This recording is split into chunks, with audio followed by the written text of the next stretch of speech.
Sharper Point Commentary, presented by Schwartz Laser Eye Center. How does the Donald Trump trial and its resulting 34 convictions of the former president affect the upcoming November election? It really doesn't, except maybe in one way. Trump's conviction will change very few votes. In fact, the appeals process will keep him from serving any potential prison time before the November election, so it won't even change his ability to vote for himself. The people who are Trump's base are only more determined to vote for him, and their growing anger doesn't get them a second vote, and the jubilation of Biden's base doesn't earn them an extra vote either. So it really doesn't affect things for them, but it may sway a few folks who have yet to make up their mind or have been sitting on the sidelines wondering if they'll be able to remove the fingers holding their nose long enough to put a check mark on their ballot because they can't believe we're getting these two choices again.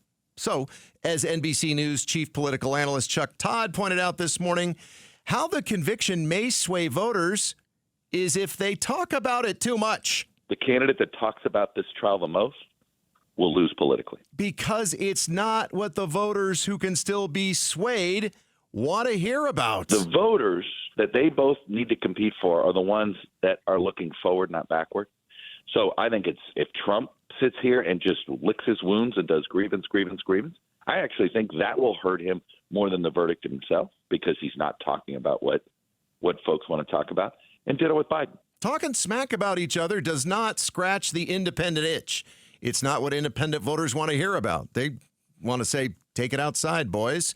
Tell me what you're going to do for me. I mean, you never pull up to a big box store and they have a giant sign outside saying, you know, Kmart really stinks because of this. And Kmart doesn't have a sign out front saying Walmart really stinks because of that. Or actually, I guess there are no more Kmarts. Yeah, take it outside and talk about what's important to voters. Voters are not interested in your quibbles.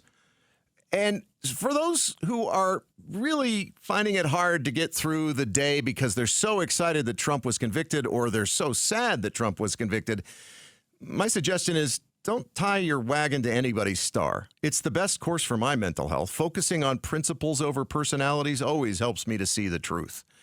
And the truth is, neither party is sticking to its core principles right now. Thanks for watching Sharper Point.